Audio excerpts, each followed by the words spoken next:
Hey, Cypher here, and this is going to be another long episode. Given the Cold War defined the half-century following World War II, you'd think the causation would be pretty obvious, but you'd be wrong. Historians have belabored this argument for decades, from as early as 1949. In fact, how one answers this question defines one of the greatest divides in the history profession. Suffice it to say, there is no clear answer. It all depends on not only how you define the Cold War itself and its beginning, but also your entire historical perspective. Are you a triumphal nationalist, a condemning activist, see a false dichotomy here, or even go beyond such modern categorizations? Answering why the Cold War started defines how you see international politics today. But before we get into that, this is actually part of a big collaboration called Project MAD. We're all releasing videos today about the Cold War. It actually started as just another state rivalries episode between Mr. Beat and I, but we also decided this was a topic worth involving a bunch of edutubers. This video is the first on the Project MAD playlist, but if you're not already on it,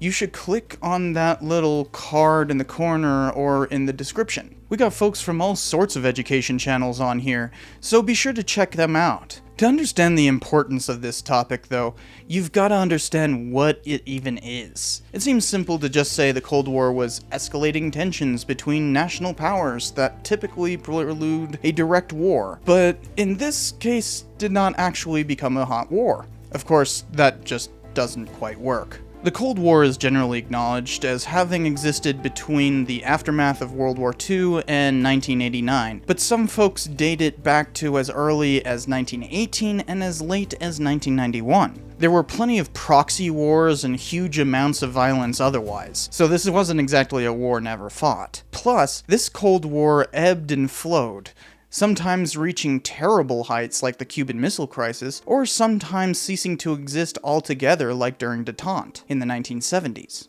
Even figuring out what individual Cold Warriors fought for is complicated. I ran a poll on Twitter asking folks there, and here is what the results came up with. Obviously not very scientific.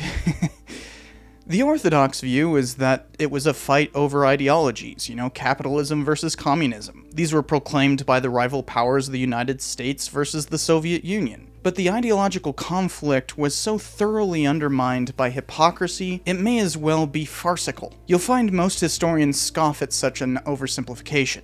The more common revisionist explanation is that it was all about who had separate spheres of dominance over the world, with America in the West and Russia in the East, and those two were squabbling over which countries they had hegemony over. The Warsaw Pact controlled their resources while NATO controlled their own. But you'll find that few historians argue this anymore either. It all comes down to misunderstandings, as in how the superpowers misunderstood each other's intentions. The West thought that the Soviets would conquer them and vice versa, while both postured themselves to defend against the other. Hegemony was simply an outcome of the posturing. It's a terrible conclusion considering the sheer amount of people who died in this useless posturing, but it's actually the best one we've got given how each power wrote down what they thought of each other, and these primary sources pretty much back up the misinterpretation conclusion. It's not like any of this is secret either. No new evidence is being offered. What's changing is the way we interpret those primary sources. So there's a ton of questions we can ask from that. But I think the most important one is simply, why? If Cold Warriors fought over nothing, then why does it matter? When did they come to such stupid conceptions of each other? Were all the lives lost over nothing? Well, just because a conflict is based on misconceptions doesn't mean the conflict isn't real, obviously. The question then becomes, when did the Cold War start, and when did it end? We can certainly say that the fall of the Warsaw Pact in 1989 and the Soviet Union a couple years later is the end. In fact, that's what's allowed most of the documentation for all this to be declassified. The Russian side of stuff was made available to researchers, at least until Putin has since closed many of those archives. So this is fairly recent historiography in one regard, but old in the fact that we've been arguing this topic for decades. But to conclusively answer that first part is impossible. You'll hear the nebulously defined term, height of the Cold War, but that is essentially meaningless nonsense. Unless you're referring to the Cuban Missile Crisis, there was no height. No, it's just a fantasy term for fiction authors who've lost any semblance of historical perspective. So let's talk about the actual origins of the Cold War.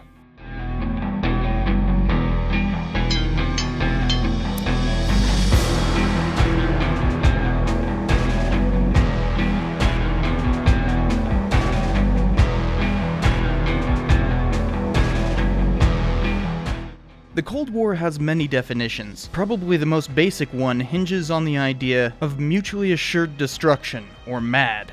As in when the US and the USSR had the ability to destroy one another with nukes. If the button is pushed, there's no running away.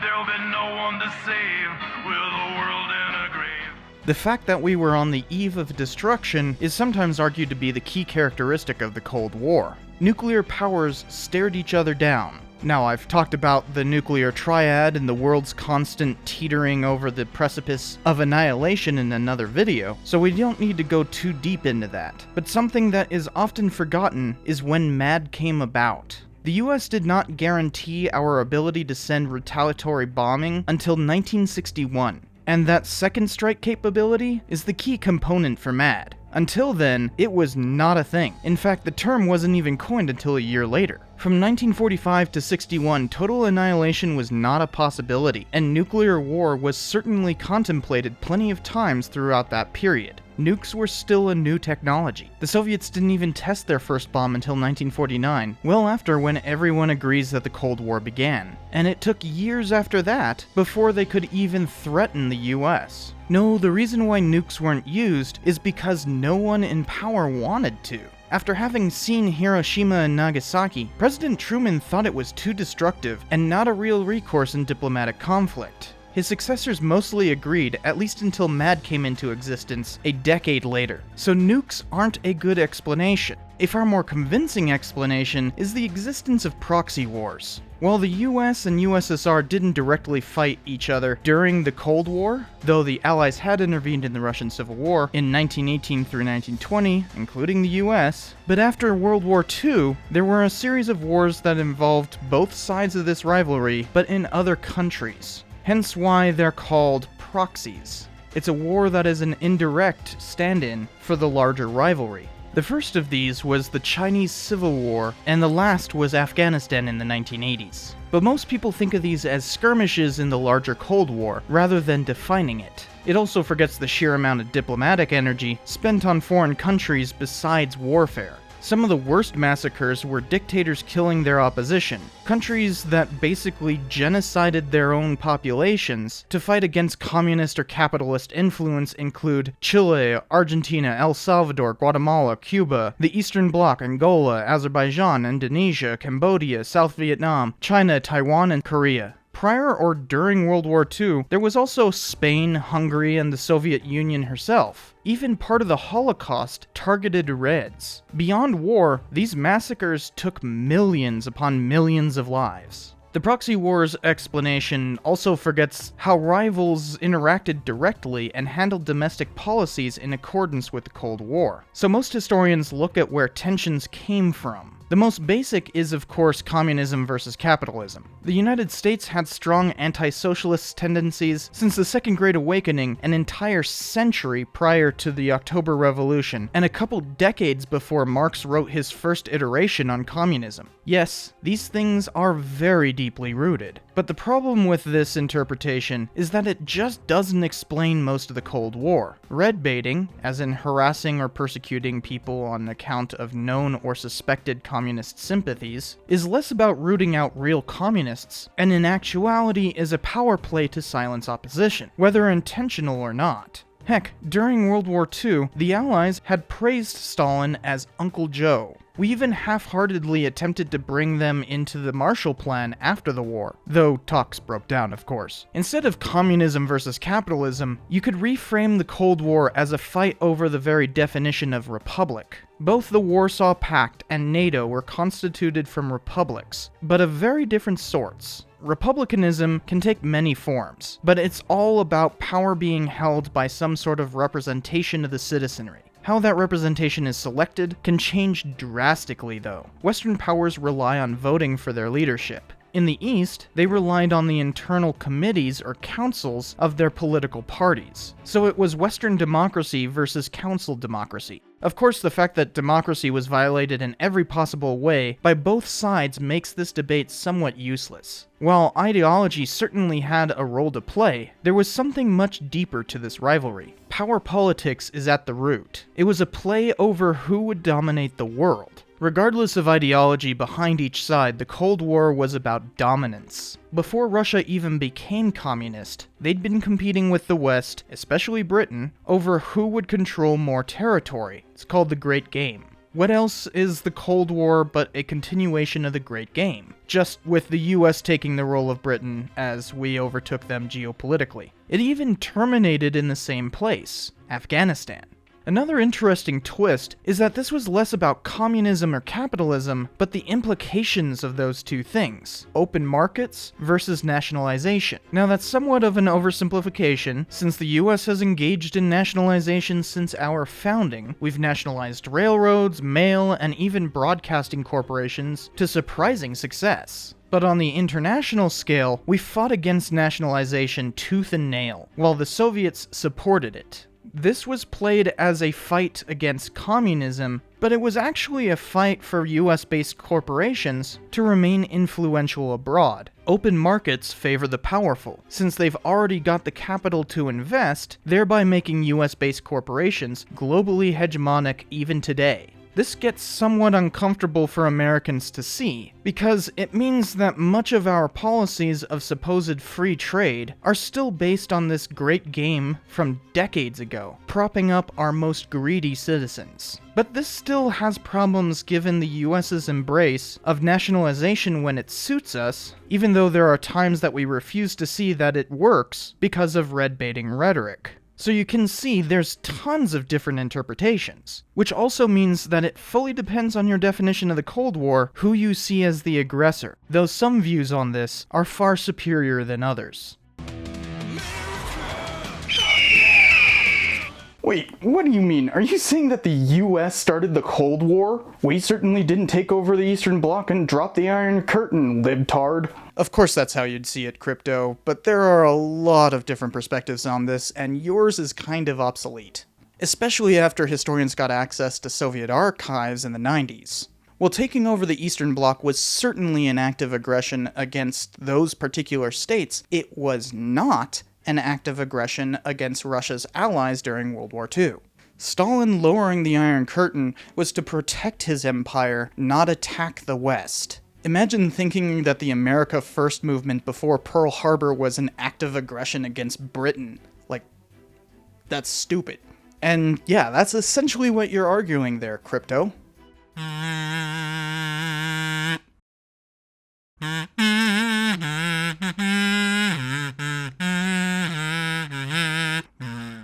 You stupid Yanks are just arguing amongst yourselves. We're completely forgetting that we had to defend the motherland from you imperialists during our revolution. As Comrade Khrushchev said in your Los Angeles, we remember in the hard times after the October Revolution, US troops led by their generals landed on Soviet soil to help the White Guard fight our Soviet system. Many European capitalist countries, as well as the United States and Japan, sent their troops into an offensive against the young Soviet state in an effort to strangle our revolution. You, very much like your President Reagan, have completely forgotten that you invaded us. Tonight, I want to speak to the people of the Soviet Union, to tell them it's true that our governments have had serious differences, but our sons and daughters have never fought each other in war.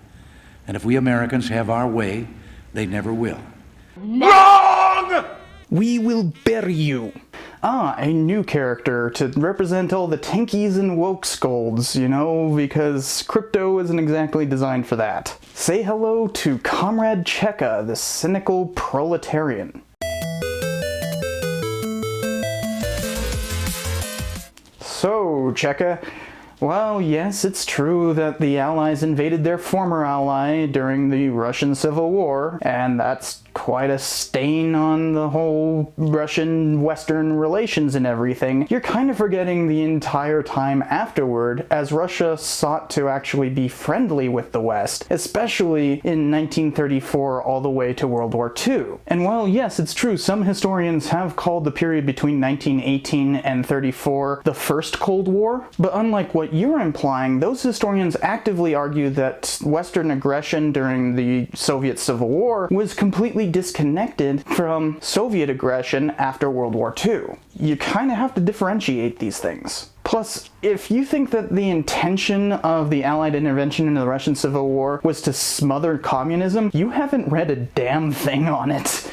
That decision was confused. I literally wrote a paper called A Study in Confusion about that. As the Prime Minister of Great Britain said himself, Russia was a jungle in which no one could say what was within a few yards of him. In any case, nothing could be worse than having no policy, and it was better to proceed resolutely on a wrong hypothesis than to go on hesitatingly as the Allies had been doing. Think a little. Okay? Yes, I've researched that a great deal. I even wrote my bachelor capstone on it, which I'll link in the description if you really want to learn about how screwed up that situation was. But to pretend there is a definitive answer for who is to blame is to falsify history itself. We are well beyond that. What it really comes down to is which side was the most incorrect. Not in terms of, like, the morality of their actions or any kind of nonsense like that, but of their perception of the other side. Orthodox historians blame Russia, revisionists blame the West. Those were accepted positions until both sides could read each other's documents after 1991, and guess what? They're both wrong! While everyone thought that the other side was going to attack them, neither side actually wanted to. The historiographic position is called post-revisionism, which emphasizes ambiguity and nuance instead of these oversimplified narratives. So let's go over the events of the early Cold War just briefly enough to dispel this entire notion. As soon as Soviet Russia signed a peace agreement with Imperial Germany at Brest-Litovsk in March of 1918, Russia's former allies, including the United States, decided to intervene.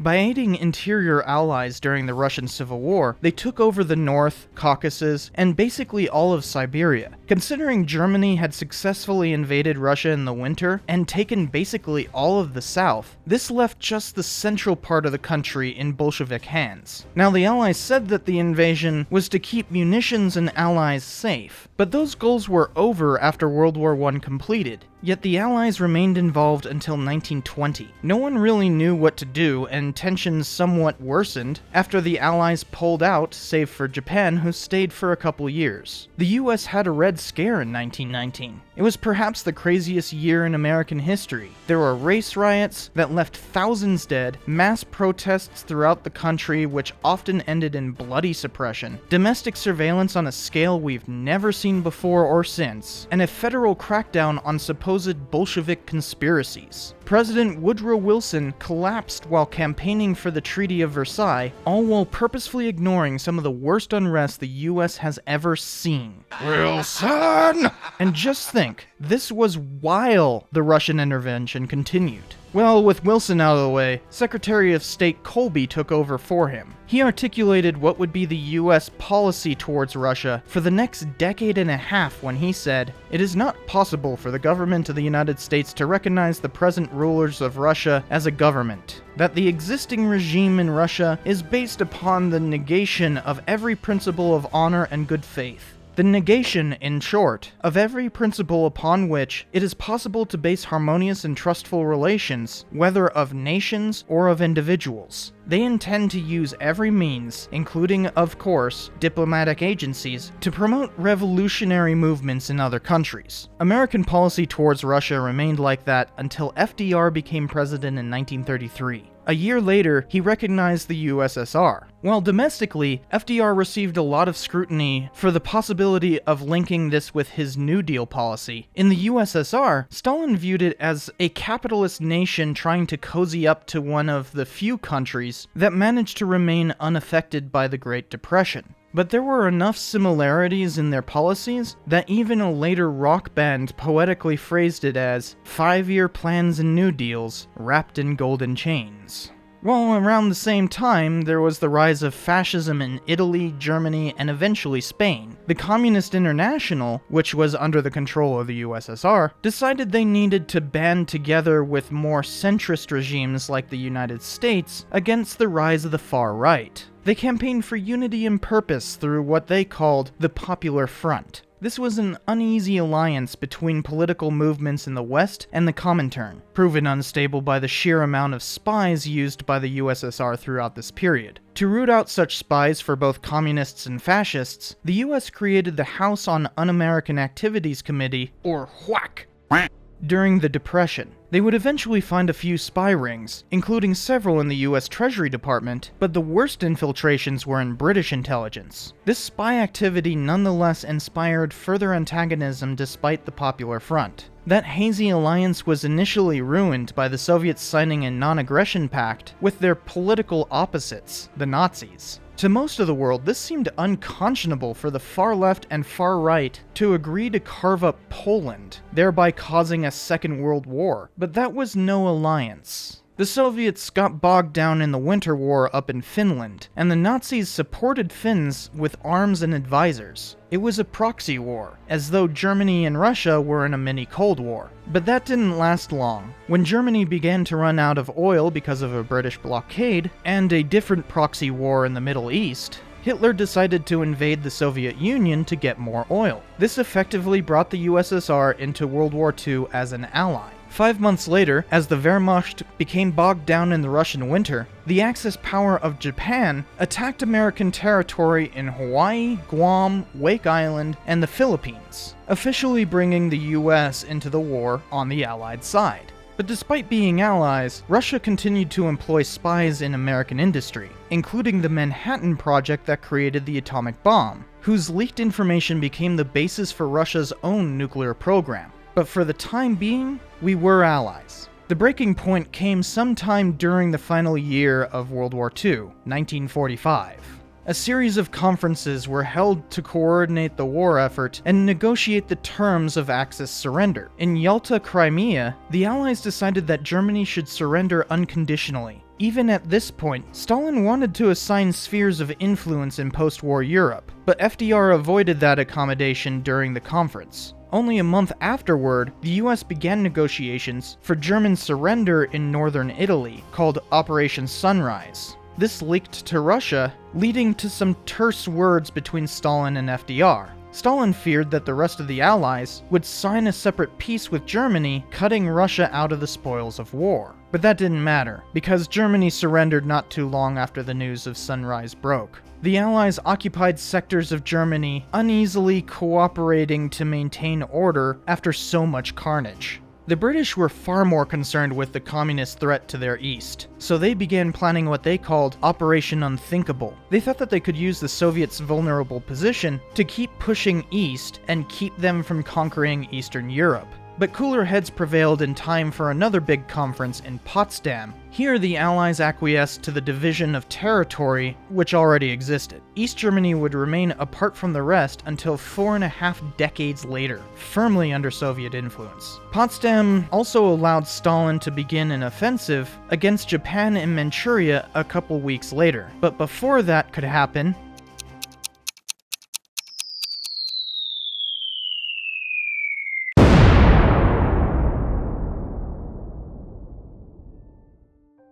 the US dropped 2 atomic bombs on Hiroshima and Nagasaki. Russia could barely join that side of the war before Japan surrendered. It was clear, Britain was no longer the main concern for Stalin, it was the US. Desolation from the war meant all the other powers could not compare. Even Russia was at a loss to American power. So Stalin consolidated power by creating the Eastern Bloc, which was a series of Soviet countries to act as a barrier between the West and the USSR. He crushed the opposition in those countries, executing thousands to keep down the partisans. Churchill called this an Iron Curtain, for which no Western influence could penetrate. An iron curtain has descended across the continent, and all our subjects, in one form or another, not only to Soviet influence, but to a very high and in some cases increasing measure of control from Moscow.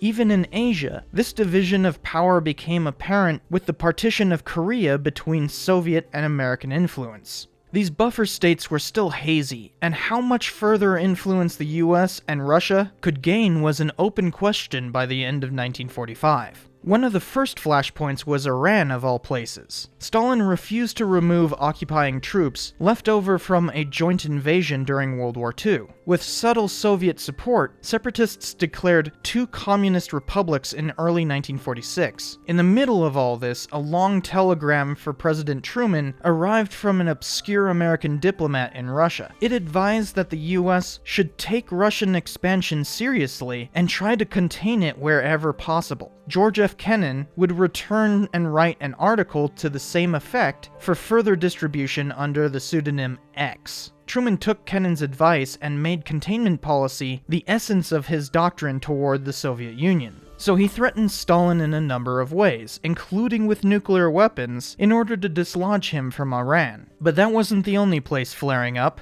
Palestine was falling apart, India ousted British control, and both Greece and China were fighting civil wars between nationalist governments and communist rebels. Subtle expansion of control was possible for Americans and Russians, so they sought to use clandestine power to influence the outcome of these struggles. The US created the CIA, and the Soviets created the Cominform. Both pushed subversion of their enemies abroad and consolidation of their allies through secret funding and operations. Something was clearly going on, considering the term Cold War was coined in 1947. To maintain domestic power, Stalin continued his purges in the Eastern Bloc, and Truman ordered loyalty tests for all federal employees. This was the beginning of the Second Red Scare. A series of scandals over Russian spies in the US government led to congressional investigations and a lot of anti-communism being used to suppress political dissidents in the US. The first major victory in these clashes came the following year with the Soviet support of a communist coup in Czechoslovakia. It stunned the West,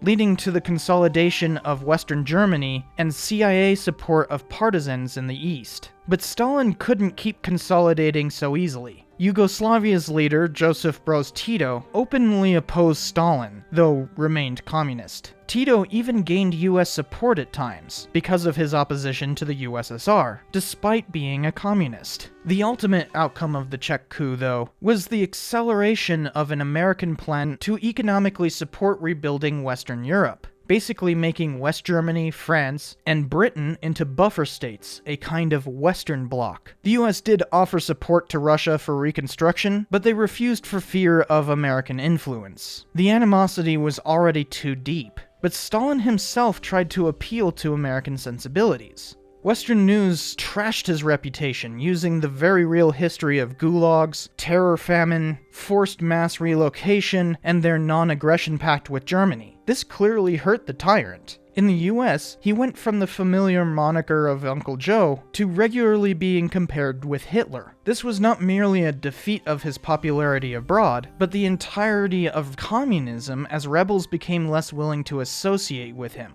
Trying to take control of his rapidly falling Red Star, he published an English book called Falsifiers of History through the Cominform in the West. It was a full-on apologetic, and popular media tore it to shreds. Clearly, Stalin gave up on trying to maintain peaceful relations with the West after that failure. With the announcement of West Germany's new currency, the Deutsche Mark, East Germany used that as an excuse to cut off Western access to their land. This was similar to the rest of the Iron Curtain, save for the fact that Berlin remained a divided city, so the West Germany exclave was separated from any land-based material support. The West responded by cutting off all Eastern access, but the problem was that West Berlin only had a month left of supplies. So for over a year, the US Army flew more than 200,000 sorties to drop supplies on Berlin. Tensions flared, especially considering the US was still the sole nuclear-capable nation on Earth.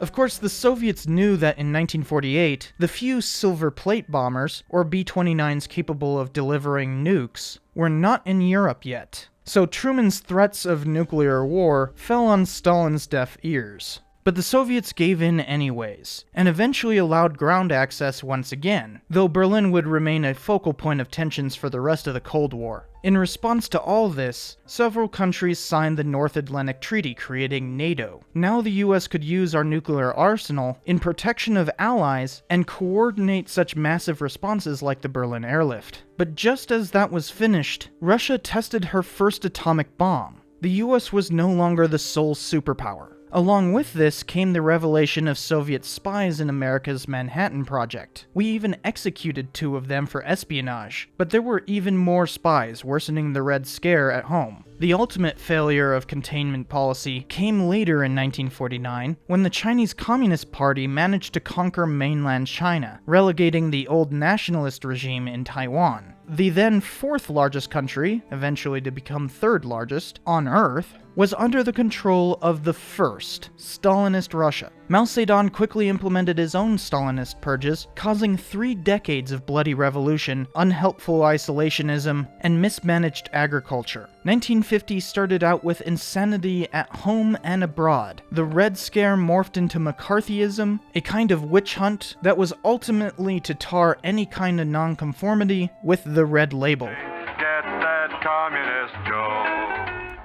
A minor insurgency in South Korea turned to full-scale invasion from the north. The US intervened and pushed North Korea to the Chinese border, which prompted China to intervene too. This bloody conflict resulted in a stalemate at roughly the same line as before the Korean War began, all while both northern and southern regimes consolidated power through massacres of dissidents. The Cold War was well and truly on by 1950, but you can kinda see how none of these events define where it started. It's an interpretation. Through primary sources, we can see that choosing one side as the aggressor over the other is foolhardy. It's mostly because both sides misinterpreted each other's intentions and overemphasized their brinksmanship.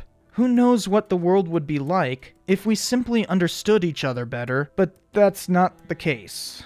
Stalin was a scary figure, no matter how much he wanted to be the cuddly Uncle Joe. The US had a long history of anti-communism, especially red baiting, which continues to this day. Throughout the various conflicts of this decades-long Cold War, millions would perish in purges, war, famine, and resultant difficulties. It all probably could have been avoided. They could have saved 1,000,000 people. How can I tell you? But that's not how history went. So what do you think is the cause? When did the Cold War even begin? And why was it fought? There's no sure answer, but some are better than others. Also, if you're not on the Project Mad playlist, do it already! And this is King Richard I. Say hello.